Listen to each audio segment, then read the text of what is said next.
இன்னொரு ஹதீஸை பாருங்கள். இதுவும் நாங்கள் மிகவும் கவனத்திலே கொள்ள வேண்டிய ஒரு ஹதீஸ். இன்னமின் உம்மதி, என்னுடைய சமூகத்தில் சிலர் இருக்கிறார்கள். மன் லவ் அத்தா அஹதக்கும் யஸ்அலுஹு தீனார லம் யுத்திஹி இய்யா. என்னுடைய சமூகத்திலே சிலர் இருக்கிறார்கள், அவர்கள் பிறரிடத்திலே போய் ஒரு தீனாரை கேட்டாலும் யாரும் அவருக்கு ஒரு தீனாரை கொடுக்க மாட்டார். வலவ் சஅலஹு திர்ஹமன் லம் யுத்திஹி இய்யா. ஒரு திர்ஹத்தை கேட்டாலும் அதனையும் கொடுக்க மாட்டார். தீனாரை விட பெருமதி குறைந்ததுதான் திர்ஹம். திர்ஹத்தை கேட்டாலும் கொடுக்க மாட்டார். வலவ் சஅலஹு ஃபில்சன் லம் யுத்திஹி இய்யா. ஒரு ஃபில்ஸ், ஒரு சதம் என்று நாங்கள் தமிழில் சொல்ல முடியும். ஒரு சதத்தை கேட்டாலும் கொடுக்க மாட்டார்.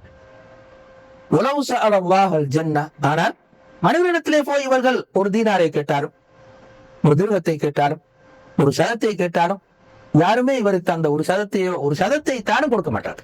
ஆனால் இந்த மனிதர்கள் அல்லாஹ்விடத்திலே கேட்டால், சொர்க்கத்தை கேட்டாலும் அல்லாஹ் அவர்களுக்கு சொர்க்கத்தை கொடுத்து விடுவார்.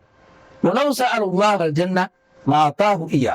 அந்த மனிதனுக்கு அல்லாஹ் சொர்க்கத்தை கொடுத்து விடுவான். சொர்க்கத்தை கேட்டாலும் அல்லாஹ் கொடுத்து விடுவான் என்று ரசூலுல்லாஹ் இந்த ஹதீஸிலே சொல்றார். என்ன பொருள்? மனிதர்கள் ஒரு மனிதனின் முகத்தை மட்டும் பார்ப்பதில்லை, தோற்றத்தை மட்டும் பார்ப்பதில்லை, அவனுக்கு பின்னால் என்ன இருக்கிறது என்று பார்ப்பார். அவனுடைய பட்டமும் பதவியும் அவன் பெற்றிருக்கிற சமூக அந்தஸ்தும் என்ன என்று பார்ப்பார். அதனை பார்த்துத்தான் கொடுப்பார். இந்த ரசூலுல்லாஹ் சொல்கிறார்கள், என்னுடைய சமூகத்தில் சிலர் இருக்கிறார்கள், அவர்கள் சின்ன மனிதர்.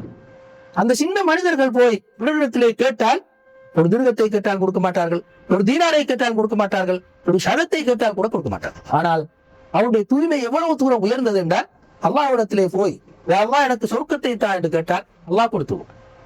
இங்கு ரசூலுல்லாஹ் சொல்ல வருகிறார்கள், சாதாரண சின்ன மனிதர்களிடத்திலே உயர்ந்த நல்ல தூய்மை இருக்கும்.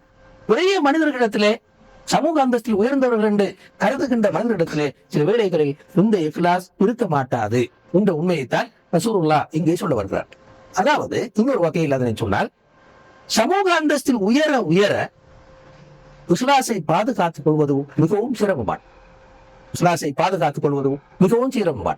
ஒரு அரசியல்வாதியாக இருக்கும் போது, நாட்டுடைய தலைவனாக இருக்கின்ற போது, ஒரு லெக்சரராக இருக்கும் போது, ஒரு பெரிய ஆலிமாக இருக்கும் போது, இப்படி சமூக அந்தஸ்தில் உயர உயர அவர் தன்னுடைய தூய்மையை பாதுகாத்துக் கொள்வதும் இஸ்லாஸை பாதுகாத்துக் கொள்வதும் மிகவும் சிரமமான. சின்ன மனிதனாக போக போக, யாரும் கணக்கெடுக்காத மனிதனாக மாற மாற அவனுக்கு இஸ்லாஸை பாதுகாத்துக் கொள்வது இலக்குவாக்கம்.